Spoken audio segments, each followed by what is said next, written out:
नमस्कार मित्रांनो ठरलं तर मग मालिकेच्या आजच्या भागामध्ये सुरुवातीला कोर्टामध्ये दामिनी विरुद्ध अर्जुन साक्षीची केस लढत असतात. अर्जुन पूर्ण ताकदीनिशी साक्षी कशी खोटारडी आहे हे सिद्ध करण्याचा प्रयत्न करत असतो, पण दामिनी सुद्धा कोर्टात अगदी आत्मविश्वासाने साक्षी कशी बिचारी आहे, आपल्या वकिलाच्या बोलण्यात येऊन तिने कोर्टात कसं खोटं सांगितलं याबद्दल सांगते.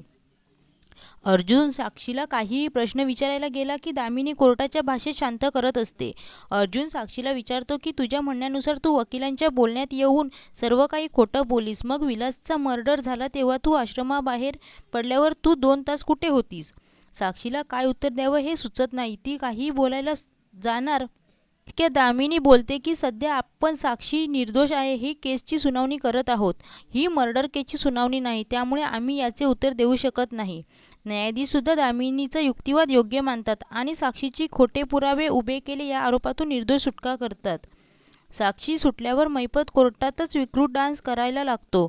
जाता जाता दामिनी मुद्दाम अर्जुनला टोमणे मारते की हा फक्त ट्रेलर आहे, अजून पिक्चर यायचा बाकी आहे. या पिक्चरचा शेवट काय होईल याची तू कल्पनाही केली नसशील. तेव्हा सायली तिला जशास तसे उत्तर देत म्हणते की विजय हा नेहमी सत्याचा होतो, कोणताही सिनेमा नायकच जिंकतो. या केसमध्ये सुद्धा असंच होईल. दामिनीला सायलीच्या बोलण्याचा काहीच फरक पडत नसतो. ती स्वतःच्या जिंकण्याच्या खुशीमध्ये असते. अर्जुन भयंकर संतापलेला असतो. कोर्टाबाहेर पडल्यावर मैपत मुद्दाम त्याला डिवचण्याचा प्रयत्न करतो. आता यापुढे विजय आमचाच होणार असा त्याच्या बोलण्याचा अर्थ असतो. त्यानंतर दामिनी तिथून जात असताना मैपत तिला पार्टीचं आमंत्रण देतो, पण ती त्याच्यावर भडकते आणि तिथून निघून जाते. अर्जुनला शांत कसं करावं हे सायलीला समजत नसतं. प्रिया रविराजच्या घरी जाऊन सायलीविरुद्ध कान भरण्याचा प्रयत्न करत असते. तेव्हा प्रतिमा बोलते की माझा विश्वास आहे, सायली उगीच कोणाचीही बाजू घेणार नाही. यावर रविराज म्हणतो की कोर्ट हे पुराव्यावर चालतं, विश्वासावर नाही. पण तरीही प्रतिमा आपल्या बोलण्यावर ठाम असते, त्यामुळे प्रियाला भीती वाटू लागते.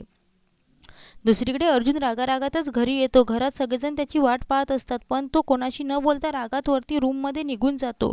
सायलीसुद्धा त्याच्या पाठी जाते. सायली त्याला शांत करण्याचा प्रयत्न करत असते, पण तो तिच्यावर चिडतो. दामिनी पुढे झालेली हार अर्जुनला पचलेली नसते. अर्जुन तसाच रागात निघून जातो. तेव्हा त्याला काय झालं हे विचारायला प्रताप सायलीकडे जातो आणि तिला अर्जुनच्या रागामागचं कारण विचारतो. तेव्हा सायली त्याला कोर्टात घडलेला सर्व प्रकार सांगते. यावर प्रताप 4 समजुतीच्या गोष्टी सायलीला सांगतो, ज्यामुळे तिला धीर आलेला असतो.